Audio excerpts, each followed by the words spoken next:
Good afternoon. Good afternoon. Hope all is well. Hope everyone's doing all right.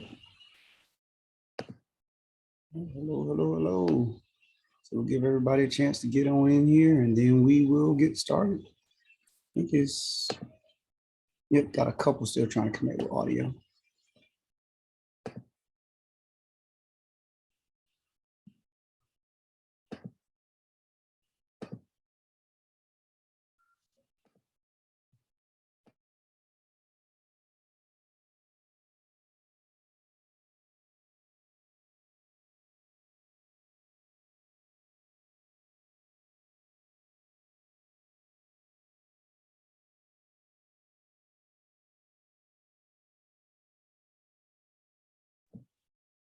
All right, so let's go ahead and get started.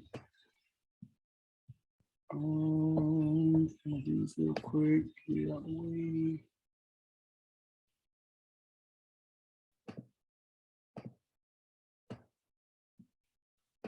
Come on, come on, come on.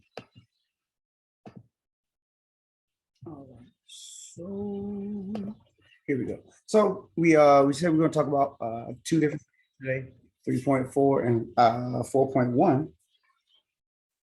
And both of them are relatively short sections, but once again, don't want to overdo it because if we move quick enough, we could mess around, be very, very far in the book. So trying to give you guys a chance, like I said before, to process information and make sure you are okay and you have the opportunity to ask questions, once you get in there into your assignment. So 3.4, just a few cautions about graphics.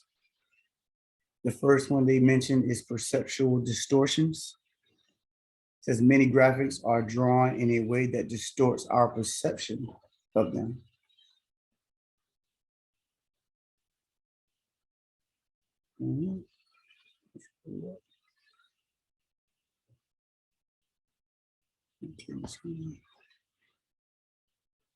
So when we look at this first image, this first diagram, we have a dollar bill. In 1980, we're seeing that this dollar represents a full dollar in 1980. But then in 2015, it only represents about 35 cents in comparison, based on, inflation or different things of that nature. And so what the book emphasizes here is that the size of this dollar in 2015 is actually only 12% the size of this dollar, just as far as imaging go. And in actuality, it should be 35% because this is a dollar, this is 35 cents.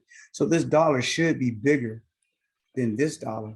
And even though they have the correct numbers, the imaging has been created in such a way that it seems visually that this is less than what it actually is in comparison. So it's saying different things like that can distort our perception about the presentation or things, value, and things like that.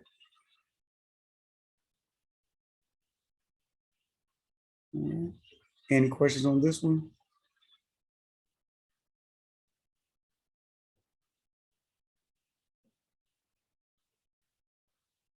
Next one says watch the scales. So in this graph, both graphs represent the same data, but they look very different because of the scales on the right. Notice one on the left goes from 30 to 60, one on the right goes from 0 to 100, but it still only covers, 30 to 60. So it's the same information, just that it looks extremely different because of the scale. And so it just depends on what you're trying to portray and what you're trying to get the audience or your audience to believe. If you wanted them to believe there's a huge dip in 1950 and then it went all the way up to 2010, went all the way up higher to 2010. That's the vision that they're presenting right here. But here is not that big of a dip. And the increase was gradual or a minimal increase. Here, the same type of deal. Same information. They just changed the vertical scale. And once again, you could present this graph and say that there was a gradual increase. Or if you present this graph You can say how it jumped exponentially. That's an exponential graph. When it goes up like that very quickly, it's considered exponential. In 2010, it had an exponential jump. So once again, statistics can be used in whatever way you like in order to, boost your case and boost your argument.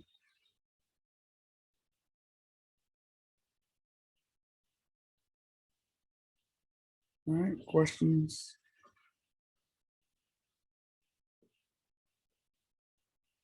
All right. The other point is that percentage will change graphs completely. So here, once again, we have the same information. It's just that this one is based off percentages and this one is based off the actual college costs.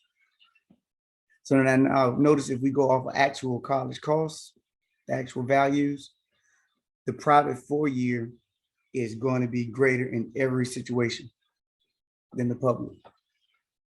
But if we go off percentage, notice that the public is greater in most cases, and then sometimes it goes under. But here, there's no variation at all. So that's the difference in using percentages versus using the actual values. Once again, it's all about what are you trying to portray? What are you trying to convince your audience of? I think we have one more. Yep. And then we have pictographs. These are graphs that are embellished with additional artwork.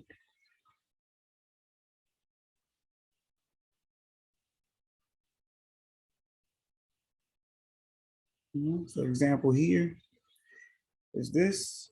So we have a pictograph of world population. So the real information is down here. But what the book points out is that you have this arc of people that does not have any information, but it would be possible for you to interpret that the population increases and then eventually decreases. But it really has nothing to do with the information. The information is down here. So that's why they say pictographs can sometimes be misleading if they aren't used properly. Or you may be trying to mislead, depending on what your goal is, or distract.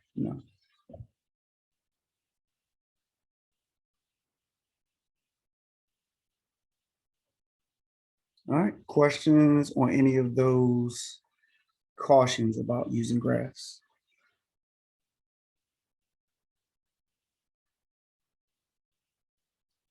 All right, can I go to the next page? Anybody holding on?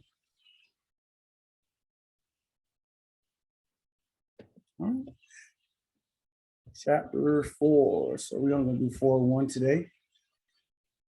But in 4, we get started with some calculations. Title is called What is Average?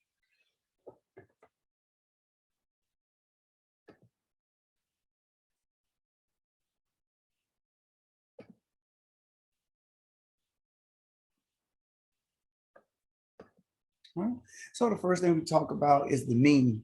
Mean in statistics is the word for average.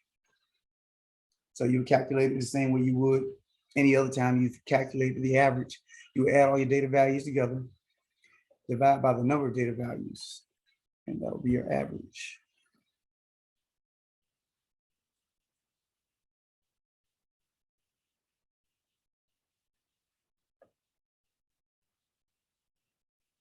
So here I have a small data set, 1, 2, 3, 4, 5. So you add those together and then divide by 5 because that's how many numbers we have. So that'll be 15 over 5, and that'll be 3. 15 divided by 5 is 3.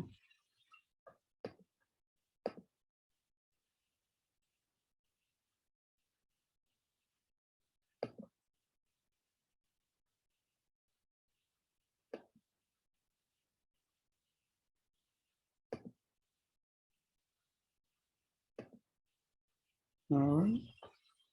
Everybody okay?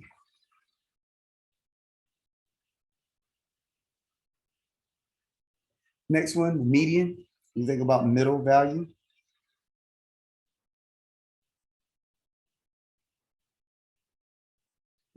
So first thing you want to do to find this middle value is list the data values from least to greatest. Don't forget that. A lot of people forget that first step. So always make sure your data values are listed from least to greatest.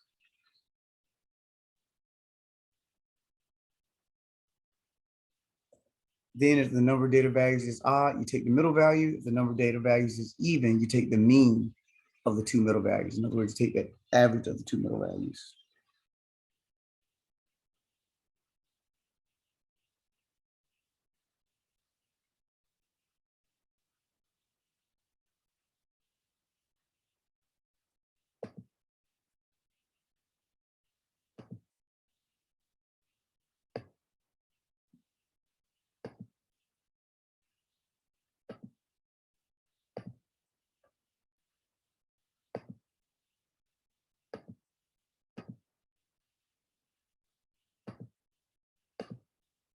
All right.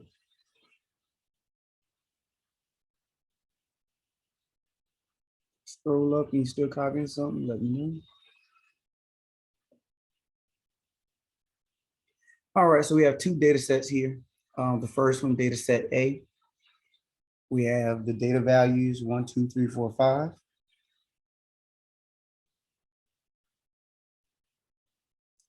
And since we have an odd number of data values, all we would have to do is pick the middle number, which is 3.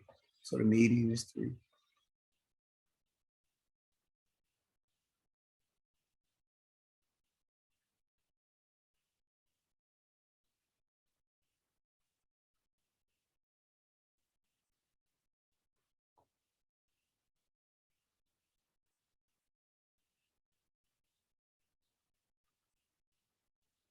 All right. Second data set, we have 1, 2, 3, 4, 5, 6. So this time we have an even number of data values. So if you have an even number, that means you don't have a legit middle number. We have to take our two middle numbers, add them together and divide by 2. That'll give us 3.5. And notice that 3.5 fits right in between the 3 and the 4.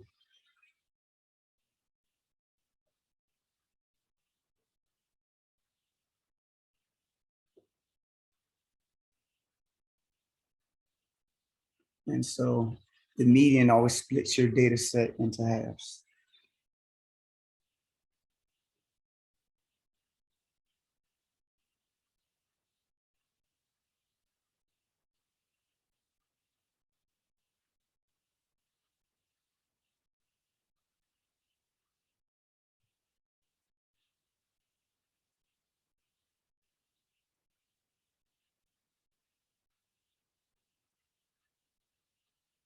Is there something? Okay, yep, I understand. On the phone.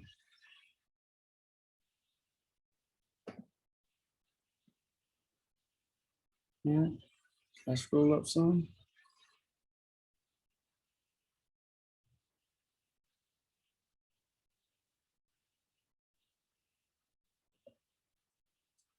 All right, mode. You can think about most.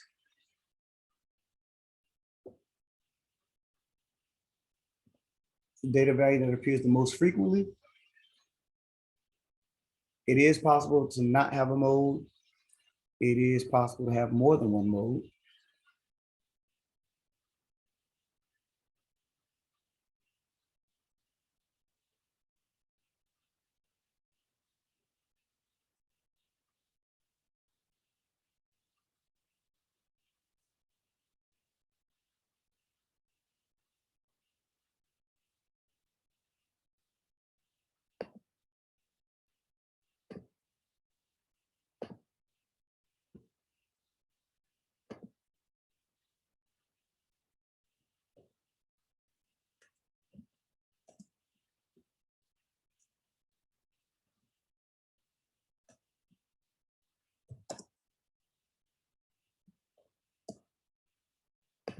All right.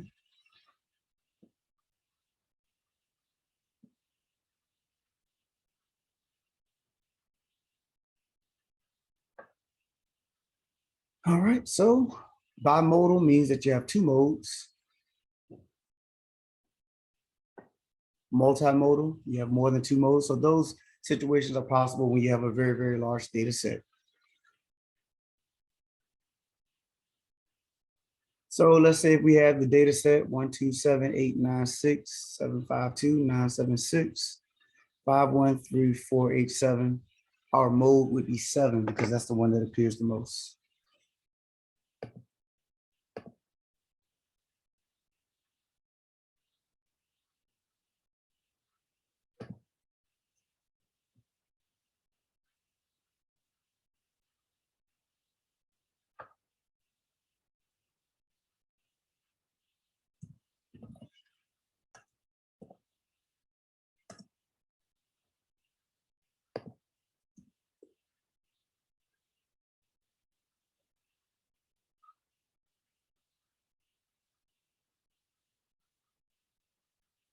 All right, everybody okay?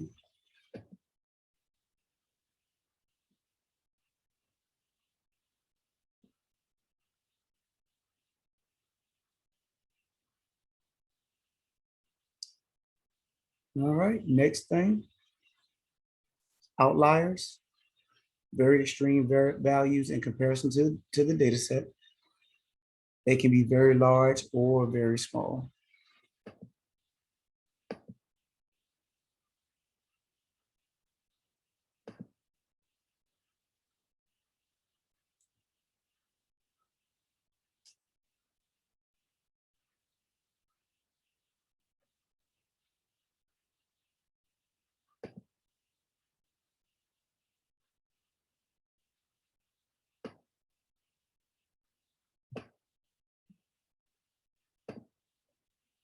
All right, scrolling up.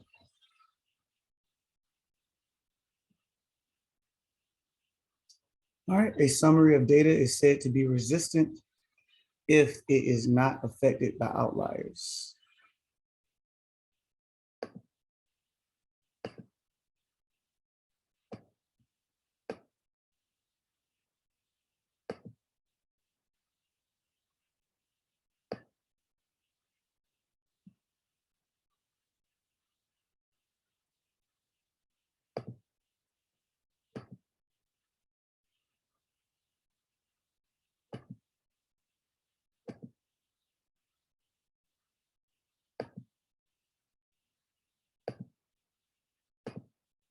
All right.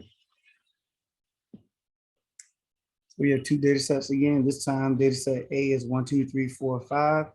We already found that the mean and the median for this data set of 1, 2, 3, 4, 5 would be 3.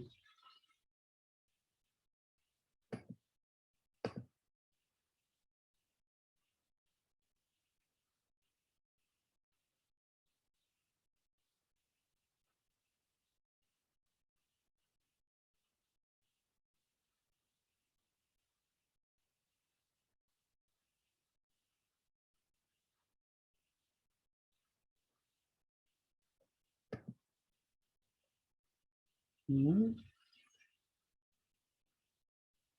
And for data set B, let's say if it is 1, 2, 3, 4, 500. So we replace the 5 with 500. And that 500 is going to be an outlier in comparison to 1, 2, 3, 4. Very, very large value in comparison to your data set. The mean would now turn into 102. You add those together, divide by 5. So it'd be 510 divided by 5, which is 102.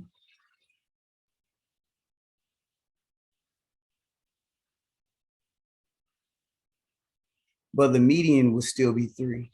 That's still our middle value.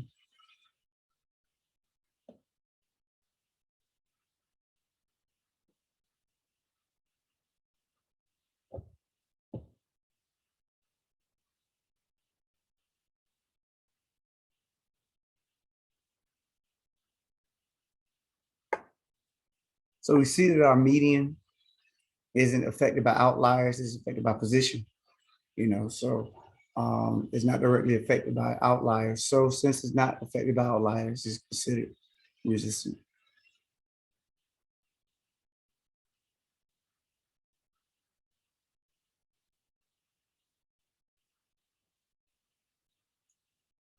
Questions? Any questions?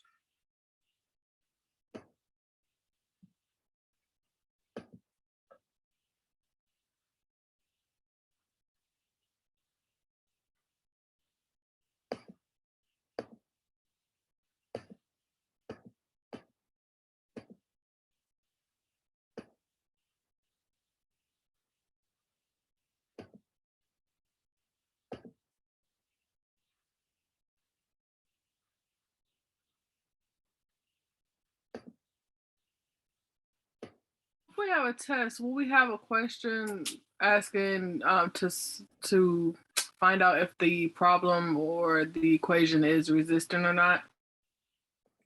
I don't know. I haven't made a test yet.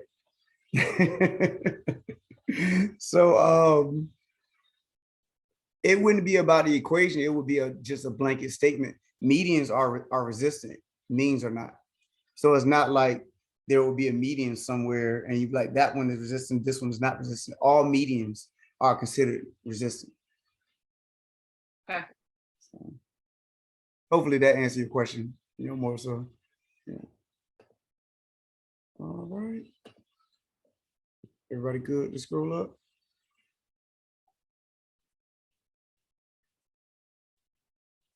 Okay. Last thing I believe in this section, we have the weighted mean. So to calculate the weighted mean, there's going to be sum of each data value times its weight. So sum is addition, and then that extra is represents our multiplication. And then you divide by the sum of all the weights.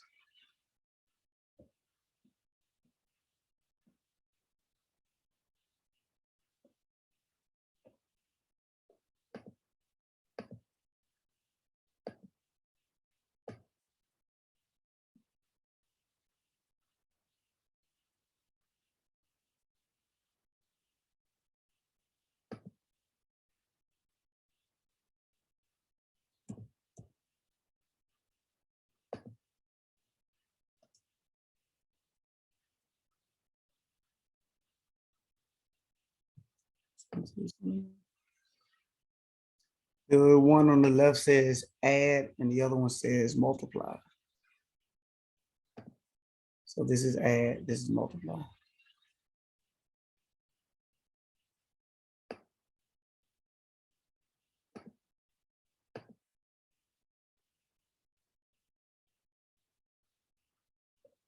All right, let's scroll up.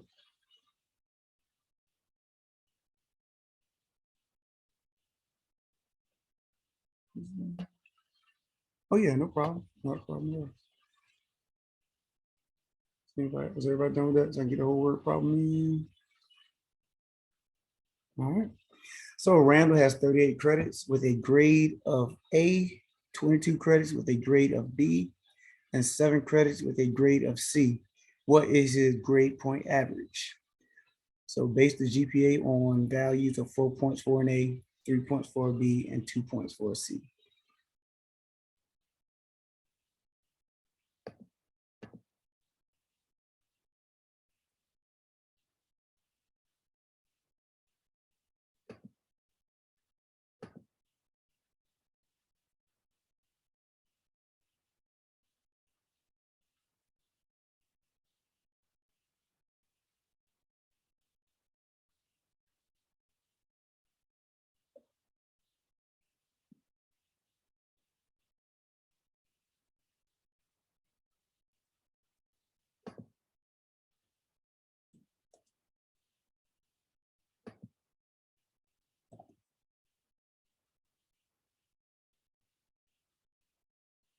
All right.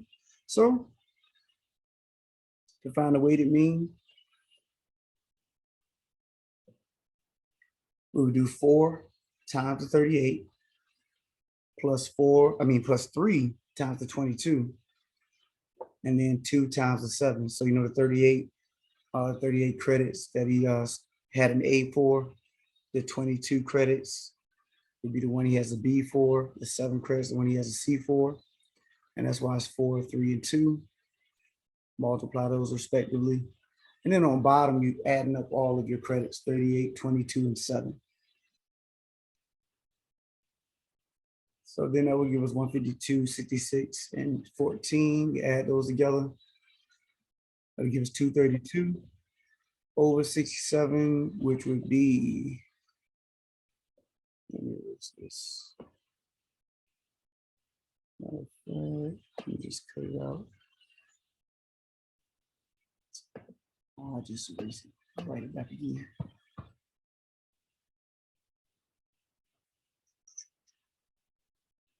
All right, so there we go. 232 divided by 67 is 3.463.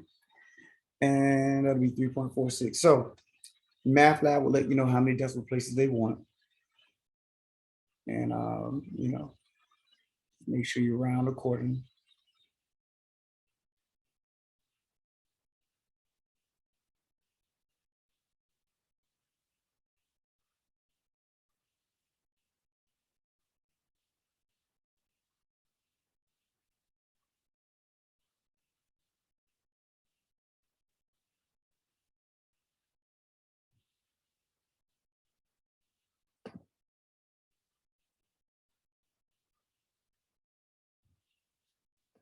Questions? Any questions?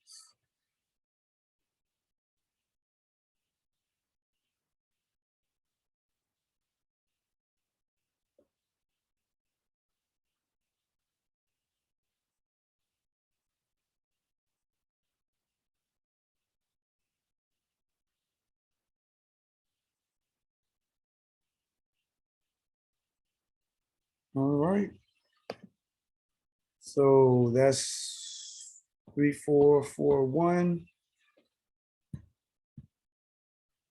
So just to do a recap on what we have covered up to this point. We've done chapter 1, chapter 2, and chapter 3. Just got started in chapter 4. That's 4.1. So your test 1 has already been posted. So that's already in Math Lab. And we mentioned test 2 was going to be proctored. That's on chapters 3 and 4.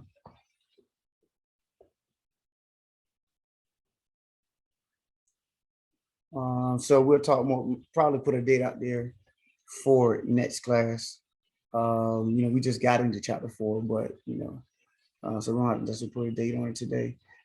But but what we do is after we close out the discussion for chapter 4, then we'll do a review. We'll also have a review day. So the next class will be open for you to ask whatever questions you want. And then the class following that will actually be the test day.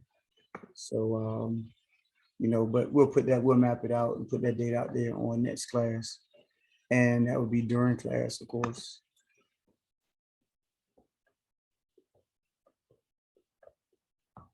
During class time.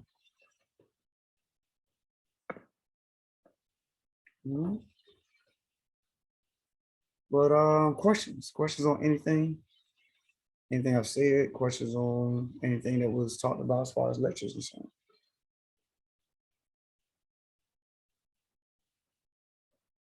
All right, see somebody in the chat. Yes, you can use your notes. I don't have a problem with that. What will we cover next class? I know we'll at least do 4.2 and 4.3, depending on how short they are. We may do 4.4. It just depends on what. I haven't looked at them yet. It's a new book, so I haven't looked at all of my chapters and everything yet. But I know we want to at least do 2 sections a day. Like I said, like even today we could do another section, but trying to manage this thing and not throw too much information. And I know that some people are behind. Oh, also going to but let me say this, considering people behind, I can't always consider that. I'm just doing it now when I can. But just remember that we do need to make sure we get to a good pace of dealing with this Math Lab stuff, because we don't want to be in a tough position. Also, I just got access to my email like about an hour ago. So if you've been sending me emails, hopefully you saw the ones I was able to send out to you guys. But if you haven't sent me emails, I will do my best to get caught up in a timely fashion. But I have a lot of emails to get caught up on. So just give me a chance to get caught up on them. But I just got my access back, like I said, within the last hour. So, yep. Anything else? Anybody else before we close out today? put some in the chat.